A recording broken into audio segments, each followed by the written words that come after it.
Aujourd'hui, j'ai le plaisir de vous retrouver dans une vidéo de la Mercedes.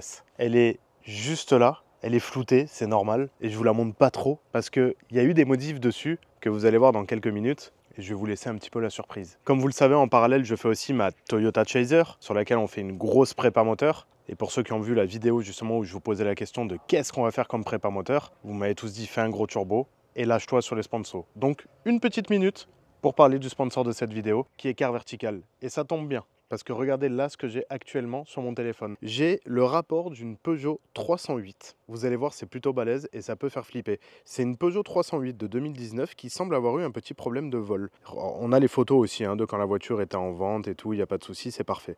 Regardez, la voiture, elle est actuellement déclarée comme volée. Elle a été volée par le passé en Hongrie en 2020. Jusque-là, tu te dis, bon, bah tant pis, c'est dommage. Mais le problème, il n'est pas là. C'est que quand on redescend un petit peu plus bas, et quand on arrive dans l'onglet chronologie, là, ça devient rigolo. La voiture a été créée en 2019, elle a été mise en vente en Allemagne, après, elle a été importée en Hongrie, et c'est là où elle a été volée et où elle est actuellement recherchée. Mais le problème, c'est pas ça. C'est qu'elle est immatriculée en France, cette voiture. C'est-à-dire qu'actuellement, il y a quelqu'un qui roule avec une 308 immatriculée française, provenance de Hongrie, et elle est volée. Et elle est recherchée en Hongrie. Il ne faudrait pas qu'il aille en Hongrie. Donc ça, c'est quand même intéressant de savoir si votre voiture, elle est volée ou pas. Surtout quand vous les achetez à l'étranger. Alors, il ne faut pas stigmatiser les achats à l'étranger. Moi, j'achète beaucoup de voitures à l'étranger parce qu'en France, il y a peu de voitures exotiques comme je cherche sur le marché. Et elles sont un petit peu moins chères aussi en dehors de la France. Mais ça fait flipper. Je vous mets un petit code promo en bas de l'écran à valoir sur l'achat de vos futurs rapports pour justement tester vos voitures et être sûr que tout va bien. Maintenant, place à la vidéo et on se retrouve chez JMT. Vous avez vu le sourire que j'ai là? Parce qu'aujourd'hui, je suis trop content. On attaque enfin l'esthétique de la W210. Il reste toujours le problème, le fait qu'elle ne prend pas de puissance, qu'elle ne monte pas dans les tours. Je n'ai pas encore solutionné, mais je suis sur une piste très sérieuse. Et il y a un monde où demain matin, la voiture va peut-être pouvoir prendre les tours. Je reçois la pièce, je l'ai commandée là justement avec Thibaut chez JMT. Et normalement, demain matin, j'ai solutionné le problème. Mais en attendant, il y a Maxi-Lite qui m'a contacté il y a de ça quelques jours et qui m'ont dit « Hey, tu veux pas 4 jantes ?» Bah en vrai, si, clairement. Parce que celle-là, elle me dérange pas. Mais si je peux enfin monter les jantes style AMG que j'ai toujours voulu mettre sur une W210, bah, je vais pas m'en priver. Donc là, on va lui changer les jantes, on va lui mettre des jantes mais du futur de chez Maxi-Lite, vous allez voir comme elles sont belles. Et restez bien jusqu'à la fin de la vidéo parce qu'il y aura un jeu concours totalement gratuit pour justement gagner des jantes chez Maxi-Lite. Bon, avant de commencer, là je suis en t-shirt blanc et tout, je vais pas me pourrir. Je vais me changer et je vous reprends pour le déballage des jantes. Bon, je vais être franc avec vous, je les ai déjà ouvertes. Quand je les ai reçues, déjà il fallait que je m'assure que le colis soit bon. Et j'ai ouvert pour regarder parce que je pouvais vraiment pas tenir. Je vais vous montrer, du coup il n'y a plus la protection autour. C'est du 17 pouces et c'est des styles AMG. Et ça, regardez-moi comme elles sont stylées. Bord poli.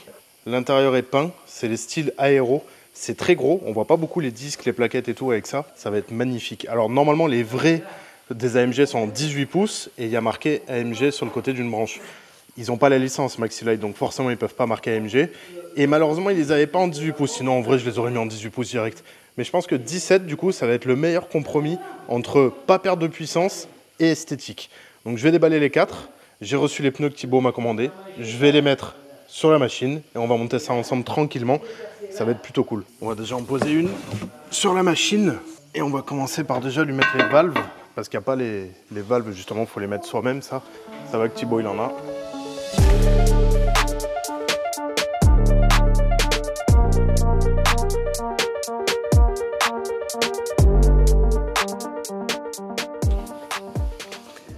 En pneus j'ai fait le choix de la raison. J'ai pas voulu prendre des pneus trop taille basse, j'ai pris du 225-45-17 en Rodix. Ça fait, c'est assez endurant pour une voiture de tous les jours, c'est très bien. C'est pas du tout un pneu typé sport, c'est un pneu typé route. Ça ira très bien vu que de toute façon l'objectif premier de cette voiture est d'être un bon daily et surtout pas une voiture de sport. Normalement, niveau largeur, ça devrait pas être déconnant, ça sera pas un gros boudin, ça sera pas un flanc tendu. Dans la théorie, je me trompe pas trop. J'espère que ma théorie sera bonne et que le fit et le rendu soit ok. La voiture est même pas sur le pont en fait, je me suis précipité à monter cette jante parce que je veux trop voir le rendu que ça va faire en fait.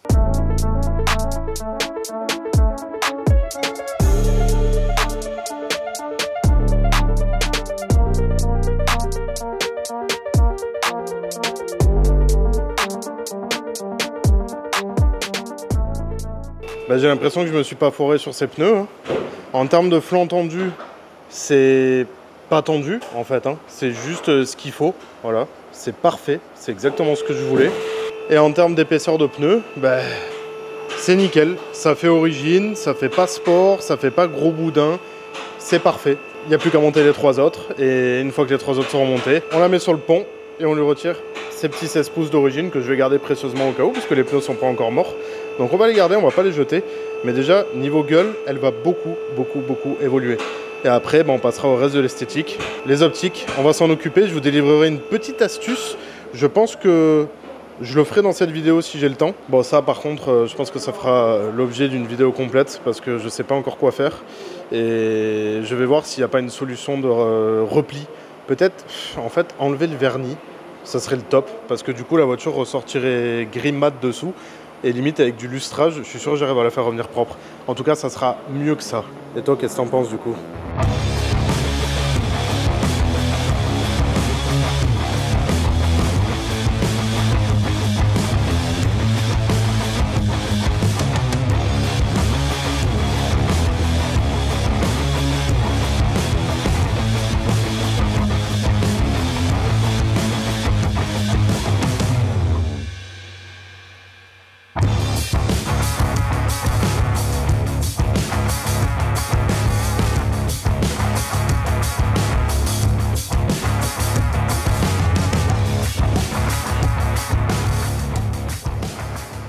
Ça y est, les jantes sont montées sur leurs pneus. Oui, pas sur la voiture.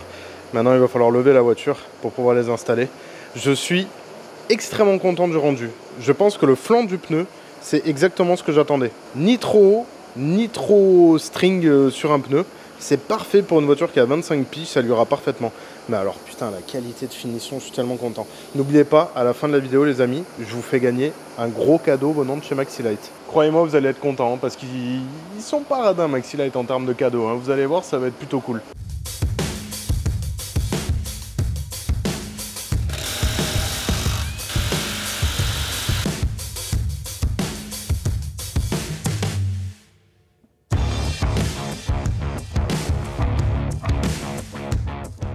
Ça c'est cool par contre qu'ils te filent les goujons, parce qu'il y a plein de marques qui te filent les centres de roue. Là ils y sont pas, mais parce que je pense que le Mercedes d'origine il y va. Mais il y a plein de marques qui te filent pas les goujons. Alors personnellement je préfère qu'on me file les goujons et pas le centre de roue. Comme ça si jamais je veux mettre autre chose que du Mercedes, bah tu peux quoi. Enfin tu sais, si tu veux te mettre un délire ou si tu veux mettre du AMG, du Mercedes ou quoi. Et puis de toute façon ceux d'origine sont compatibles sur ces jantes. Je pense que vu qu'ils n'ont pas la licence, ben, ils ne peuvent pas se permettre d'apposer en fait un logo Mercedes sur quelque chose qui n'est pas Mercedes, donc c'est compréhensible en fait. Impeccable. Je suis trop content. Trop stylé. Alors là, je vais vous montrer un truc assez exceptionnel. C'est-à-dire que quand j'achète une voiture, vous savez que j'aime bien faire tous les frais.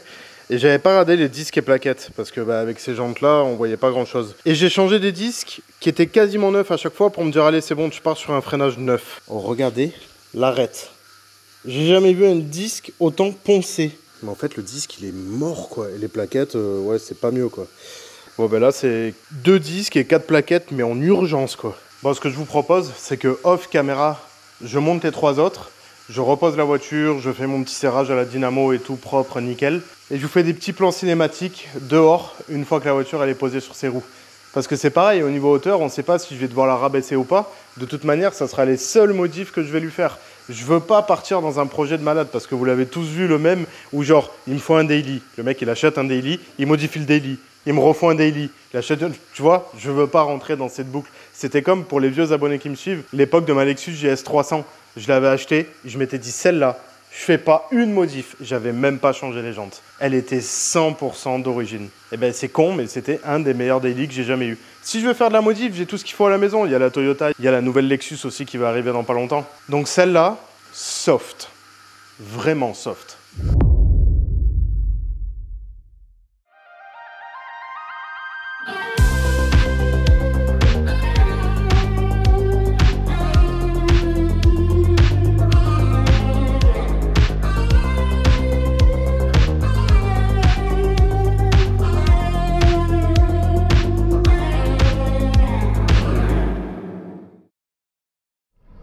On est à bord de la Mercedes. Il y a eu du changement. J'ai changé le MAF.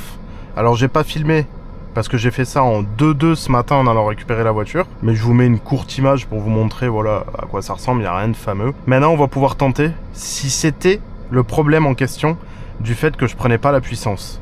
Donc je vais me bloquer en 2 et on va voir du coup maintenant si elle marche mieux. Et là je suis à fond.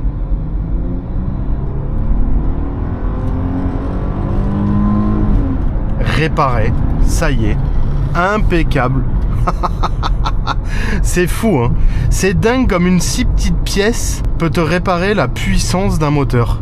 Je vous rappelle que j'arrivais pas du tout à prendre 5000 tours, genre à partir de 4000 la voiture elle galérait à fond. Et là maintenant bah, c'est bon, elle prend ses 5000 tours sans problème et je pense que si je kick down, ah oui. Voilà, et là on a de la puissance alors qu'on en montait, hein. On a de la puissance, on a du couple, on a de la reprise. Je pense même que la boîte va un peu mieux marcher parce que du coup les informations maintenant concordent. C'est dingue, hein, c'est fou. Et moi qui étais parti sur le filtre à essence, bougie, bobine et tout, mais rien du tout en fait. C'était le MAF. Et c'est bizarre parce que ça m'a induit en erreur, parce que pour moi un MAF c'est soit ça marche pas. Et j'avais fait la technique de quand tu es démarré, tu débranches ton MAF et si la voiture cale, bah, ça veut dire que techniquement il marchait, puisqu'il y avait une info ou un contact. Et si tu le remets, ou alors du moins le ralenti est dégradé, et si tu le remets, si le régime moteur varie, enfin du moins s'il revient à l'origine, bah, c'est que le MAF lui donne une info. Mais visiblement, il lui donnait une info, mais soit mauvaise, soit pas jusqu'à toute la plage de régime moteur. Donc cette voiture commence de plus en plus à devenir de plus en plus neuve. Donc je suis hyper content, c'est bon, ça y est. J'ai récupéré ma puissance moteur. On va passer maintenant au disque et plaquettes. Ça par exemple je vais pas vous le filmer. Je viens de les commander justement ce matin chez Thibaut, chez GMT. Je vais les faire demain tranquillement à la maison. Je vais pas vous filmer l'opération parce que changer des disques et des plaquettes, c'est déjà assez chiant de le faire. Si en plus il faut que je filme, et même pour vous clairement il n'y a rien de très satisfaisant à voir ça, même s'ils sont complètement morts. Donc je vous propose que la prochaine fois qu'on se voit, ça sera dans cette vidéo bien entendu, hein, on va refaire les optiques. Donc démontage du pare-choc avant, démontage des optiques, ponçage, vernis. On va les remettre à neuf. Et vous allez voir que par rapport aux techniques qu'on peut voir sur internet avec l'espèce de lampe magique, là moi j'aime pas du tout cette technique parce qu'en fait ça tient pas du tout dans le temps. Il y en a plein qui jurent que par ça, vous savez, l'espèce de lampe que vous approchez de votre phare là et qui fait un petit gaz là, ça tient pas. Au bout de 6 mois, 1 an, vous avez de nouveau vos optiques qui sont de nouveau jaunes. Moi je vais vous montrer une technique qui tient au moins 10 ans. Je dis ça parce que c'est Thibaut qui m'a donné l'astuce et il l'a fait sur une caisse il y a 10 ans et la caisse a toujours pas bougé. Et c'est la technique que j'avais employée pour mon Cayenne, pour les optiques d'anti-brouillard de la Chaser. C'est un peu chiant, mais au moins c'est quali quoi. Et puis t'es pas là avec ta petite lampe, enfin c'est pas propre quoi ce truc là, clairement on va pas se mentir, c'est pas du travail pour moi. Je vous montrerai ça, vous allez voir, ça va être très intéressant. Alors finalement on va pas aller faire les phares tout de suite parce qu'entre temps on a eu une bonne idée avec Nico, ce serait d'aller reprogrammer nos voitures à l'éthanol. Pour ça, vous savez chez qui on va chez Charles. Donc là on est sur la route, on a pris mon V6, il a pris son V8, il est juste derrière. Et je ne sais absolument pas où va nous mener cette reprogrammation. Je ne sais pas si Charles va en être capable parce qu'on est quand même sur des vieux tacos de 98 et de 2000. On n'a pas de prise OBD. Donc je pense que s'il y arrive, on va passer par des techniques un peu ancestrales de reprogrammation. Je pense que ça va être intéressant. On continue la route et je vous reprends dès qu'on arrive sur place.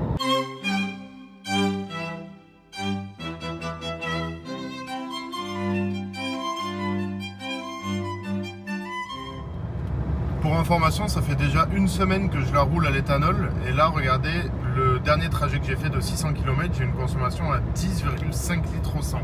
Normalement, j'étais aux alentours des 9 litres. Donc déjà, automatiquement toute seule, elle s'est enrichie. On verra une fois reprogrammée la consommation, s'il y a de l'évolution ou pas. Mais déjà là, elle consomme plus qu'au 98. Ce qui est logique en soi. Mais c'est bien parce que je vois déjà qu'elle s'ajuste par rapport au carburant que je lui ai donné. Donc ça, c'est plutôt pas mal. Et j'ai vu en fait sur internet que les V6 et V8 de ma génération, donc de mon véhicule et de celui de Nico, acceptent déjà d'origine plutôt bien l'éthanol, voire en fait 90% sans rien faire. Mais par contre, on va perdre un petit peu en puissance et c'est dommage. Autant lui sur le V8 ça va moins se sentir, autant moi je l'ai déjà bien senti. Ouais. Ça y est, on est arrivé chez Charles, il est en position. Il y a un monde où on peut rien faire en vrai sur la voiture, hein. Ça c'est lui qui va nous le dire dans quelques secondes. Il va se connecter, alors je lui ai fourni un adaptateur pour venir se connecter ici et pour avoir la prise pour pouvoir jagger sur l'ordinateur. De base, en fait, la prise, c'est ça. Et donc, c'est un peu obsolète. C'est pour ça qu'il y a un monde où il va peut-être pas réussir à communiquer ou pas, je sais pas. T'es confiant ou genre... Je suis mi-figue. Mi-figue? Ouais, on est sur un 50-50 là. D'accord. Bon, on verra bien. Hein. Lui, vous l'entendrez pas, il a pas de micro. Attends, je vais m'approcher. Vas-y, approche-toi. Regarde, retourne-toi. Petit zizi.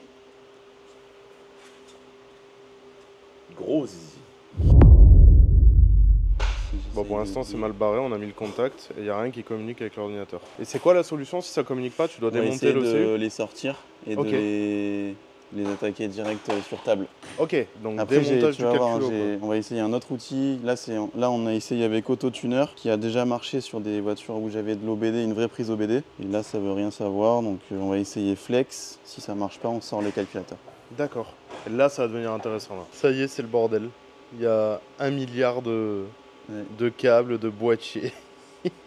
Il tente tout là pour essayer de communiquer avec la voiture. Il a déjà vu qu'il y avait des défauts parce que j'ai mis de l'éthanol dedans. Mais ça a pas l'air d'être assez puissant pour communiquer et mapper la voiture. Donc ça sent le démontage de l'ECU. Bon bah du coup pas le choix. Faut enlever l'ECU, il n'y a aucun de ces outils qui a communiqué. Et là tu vas voir ce qu'il faut du coup pour communiquer après là-dedans. Là, Une il fois faut qu'il que est je déposé. trouve le schéma de ce qu'on appelle le pin-out. Et Ok. que j'aille avec un câble universel, que j'aille me piner sur le plus, le moins, le K-line. Moi j'aime bien quand tu dis qu'il faut qu'on aille se piner.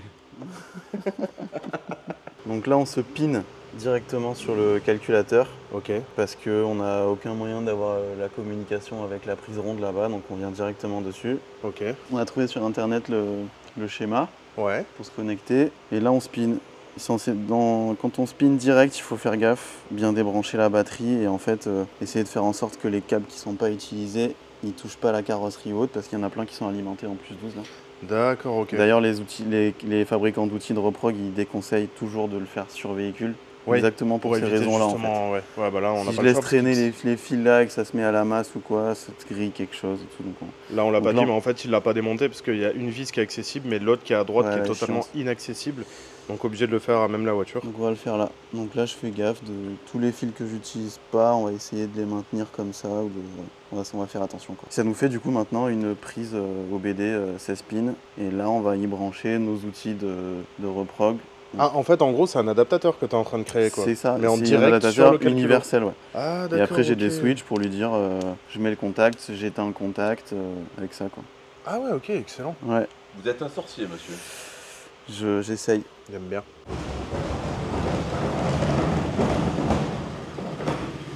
Pourquoi il n'y a plus rien qui m'étonne ici? Donc là, c'est bon, Alors. tout est relié. Et là, tu vas nous dire si tu as l'info. C'est ça. On n'arrive toujours pas à voir quoi que ce soit, du coup, on va l'ouvrir. Donc là, maintenant, il faut vraiment se démerder à essayer de sortir la vis qui est à Ouais, droite. bon, on va y arriver, hein, mais c'est chiant. Quoi. C'est un enfer, ce truc-là. Ouais. Ça communique, mais qu'à moitié, en gros. Bah, il n'y a pas de quoi le reprogrammer, en tout cas. Ah, On a tu peux l'info. communiquer, mais tu peux pas Ouais. rentrer dedans, en gros, quoi. C'est ça, Oh, exactement. l'enfer. Bon, finalement, bonne nouvelle, les ingénieurs Mercedes sont pas si stupides que ça. En fait, il y a le CU moteur qui est fixé sur un chariot en plastique, le deuxième ECU derrière qui est lui aussi fixé sur un chariot en plastique. Ouais. Et en fait, Charles vient de se rendre compte qu'en dévissant juste 2 vis du chariot, bah, tout sort. Donc en ça. fait, c'est pour ça que la vis n'était pas accessible, c'est parce qu'elle était absolument pas prévue pour être démontée dans son compartiment. Donc ça va. Il est en train de tout sortir petit à petit. Ça va être stylé en vrai de filmer après, hein. Une fois le CU ouvert et tout, j'aime bien filmer ça. Ça va être sympa ça. Il nous a dit, vous voulez voir un truc drôle à filmer. Bah forcément, nous on vient voir. Oh con. Il y a 5 Ok. moteurs. Ah bah ça va, tu te fais plaisir. Le mec il rachète tous les moteurs de Mini en fait du monde. Normalement, c'est les derniers. Il y en a plus après des Il n'y en a neufs. plus. Le mec il stocke de l'or, il y en a il stocke de l'or, lui il stocke des moteurs. J'adore qu'on est dans cette petite salle d'opération là.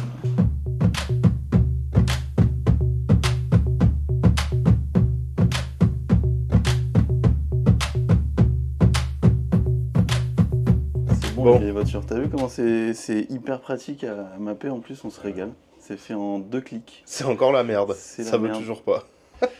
Il teste une dernière chose, Je teste toutes mes chinoiseries, là, les plus improbables. et si ça marche pas, on rentre chez nous quoi. En vrai, j'y pense, il n'y a pas de Kadata, un truc comme ça pour ces voitures? Wow. Possible. Après, vous avez la boîte auto.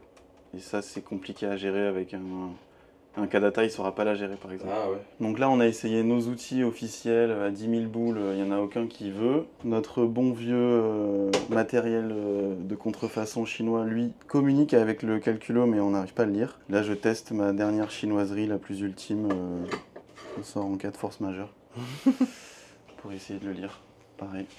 Bon, bah du coup, c'est mort. Ouais, du coup, c'est mort. Là, j'arrive à rien du tout. Bon, bah tant pis, hein. Non. Condamné à rouler au 98 ou à faire Ouais. du 50-50, quoi. On a essayé tous les outils que j'ai sous la main. Ouais, j'avoue, je là, les ai t'en as pas, essayé je les ai pas beaucoup. tous, hein, mais y a rien qui veut communiquer avec. Il y a un protocole, c'est du ME2.1. Il y a des protocoles avec différents outils, mais il y en a aucun qui passe. Putain, c'est ouf. Zéro. Tant pis. On aura essayé, je pense. Merci quand même. Ouais, avec plaisir. Maintenant, du coup, ça vaut le coup d'essayer avec son Tcharaf ou Je pense pas. c'est pareil? Non. Si celui-là passe pas, le sien il passera pas non plus. Après, si vous avez 5 minutes, on le sort. Essaye de brancher à l'OBD au pire directement, autant ça communique. Hein. Je vais essayer juste. Ouais, tu peux survoler au cas où. Juste Ouais. le même pin-out en fait. On va essayer juste. On va enlever les connecteurs directement en place. On va essayer de se piner dessus direct. Bon, après, si celui de Nico il passe et le tien il passe pas, tu vas être. Ah, bah je me casse. Je reviens plus. Spoiler alerte, la reprogrammation sur la Mercedes de Nico a fonctionné. C'est étonnant, hein. Moi, il faut que ça merde, lui, il faut que ça marche. Il a le cul bordé de nouilles, ce haut bordel. Bon, moi, ça n'a pas marché, mais j'ai trouvé une solution de repli. Pour ceux qui me connaissent depuis un petit moment maintenant, vous savez que mes précédentes voitures, notamment le HR-V, qui est juste derrière, mon ancienne W210 et bien d'autres voitures, je les ai faites tourner à l'éthanol en utilisant un malicieux régulateur de pression d'essence que j'ai connecté sur le retour d'essence. Sauf que celle-ci, le régulateur de pression d'essence d'origine, parce qu'il faut le déconnecter évidemment, hein, si vous mettez un réglable, il est sous la voiture parce qu'il est sur le filtre à essence. Donc l'opération a été un peu relou, mais bon, du coup je l'ai converti comme ça. C'est-à-dire que le régulateur de pression d'essence est actuellement cadrant contre le châssis, donc du coup là tu peux plus le régler, hein, il faut le démonter pour pouvoir le régler et rajouter une durite longue pour l'avoir dans les mains, parce que là où il est positionné, il n'y avait quasiment pas de place. Et il est donc avec la pompe et le régulateur d'origine, enfin du moins le filtre à essence d'origine, sous la voiture dans ce petit emplacement, là où on a changé dans le précédent épisode, les durites de la pompe à essence. Il y a un bon point et un inconvénient en faisant ça. Alors j'ai calculé ça de manière le plus juste possible, c'est-à-dire que j'ai pris, je vais me faire défoncer parce que je connais pas les termes, j'ai pris en gros les capacités métriques des injecteurs que j'ai convertis en CC, j'ai rajouté 30% via un calcul que j'ai trouvé sur internet, de mecs qui font comme moi d'ailleurs, et ça te donne exactement l'indication de la pression d'essence à effectuer. Moi j'étais à 3 bar 4 je crois d'origine, je suis passé à 5,2 bars. Donc l'avantage c'est que maintenant elle tourne à l'éthanol nickel, parce qu'avant je la faisais tourner un peu à l'éthanol mais j'avais un peu moins de puissance. Là c'est bon, elle a 100% de sa puissance, il y a les 170 chevaux qui sont au rendez-vous. Le seul point négatif, c'est que du coup, l'ordinateur de bord qui t'indique la consommation et l'autonomie est complètement pété. Parce qu'il croit que tu l'as fait revenir comme à l'époque où tu étais au 98, vu que tu injectes plus de pression. Donc il m'annonce un petit 9 litres au 100. L'avantage, c'est que j'ai le nombre de litres restants dans le réservoir. Je mets mon odomètre à jour. Je sais que par exemple, il me reste 20 litres. J'en ai consommé 60, j'ai fait 500 bornes avec les 60, ça me donne ma consommation réelle. Et donc là, actuellement, c'est un chiffre au pif que je vous jette, mais là, actuellement, je tourne à 13,3 litres au 100 à l'éthanol. Si je prends ma petite calculette et que je fais 1,75 € divisé par 0,78, ça veut dire que l'éthanol est 2,24 fois moins cher que le gasoil. Donc je prends mes 13,3 litres.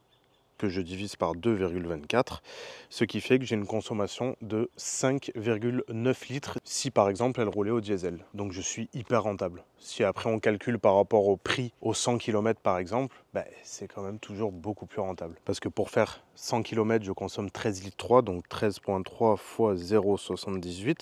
Elle me coûte 10,30 € à rouler aux 100 km, quand la même en diesel va consommer du 8 litres 100, donc 8 fois 1,78. 14,24 €. Donc ça me coûte 4 € moins cher de rouler à l'éthanol avec ma technique que si c'était un diesel. Donc déjà en termes de daily, je marque un bon point. Alors là, il y en a plein dans les commentaires qui vont dire oui, ton rapport stoichiométrique, tes AFR, et si... Je m'en fous. Je m'en fous parce que c'est ma caisse, je fais ce que je veux. Et je m'en fous parce que c'est Mercedes, c'est hyper fiable. Et même d'origine, les blocs sont prévus limite pour tourner à l'éthanol. Donc chacun fait ce qu'il veut. Et comme souvent on me le dit sur Facebook, je vous laisse passer vos diesel à l'éthanol, ceux qui commenteront ça.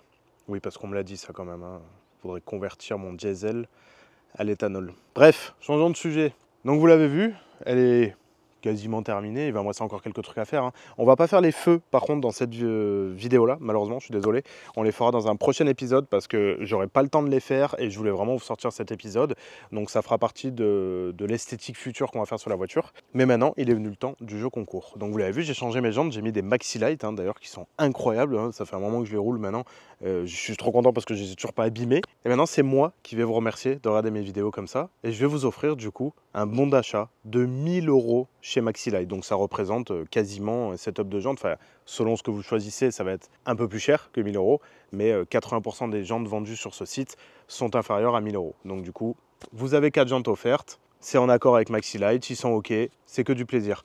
Maintenant, pour les gagner, c'est très simple. Vous me marquez dans les commentaires de cette vidéo Mercedes Maxi Light et dans la description, il y a un lien qui va vous amener vers mon compte Instagram et il faudra aussi faire une petite action sur Instagram et c'est là que je vais vous indiquer qui c'est qui va gagner et qu'on va voir toutes les modalités ensemble. Donc pour les fidèles abonnés, Mercedes Maxi Light et ça vous donne accès au jeu concours sur Instagram. Je vous y attends, il y a la story qui est en cours, il y a un réel, il y a tout ce qu'il faut pour que vous compreniez, il y aura un post aussi et vous avez surtout pas 1 € à dépenser. Faites très attention si on vous demande vos numéros de carte bleue, si on vous dit vous avez gagné mais il faut payer 2 € quoi. Non, c'est totalement gratuit. Pour participer et gagner les 1000 € chez Maxi Light, vous ne dépensez pas 1 €, vous n'achetez rien, vous ne sortez pas votre carte bleue, juste vous suivez ce qui a marqué sur les posts. C'est toujours comme d'habitude, des petits likes, des abonnements et tout. Ça vous coûte que dalle, donc ne vous faites pas avoir s'il vous plaît. Merci encore 1000 fois à tous ceux qui sont là pour regarder mes vidéos. C'est avec grand plaisir que je vous partage un petit peu mon quotidien dans l'automobile, les achats, les restaurations, les modifications. Je suis très content que ça vous fasse plaisir et maintenant je vous dis à bientôt dans la prochaine vidéo. Allez, salut!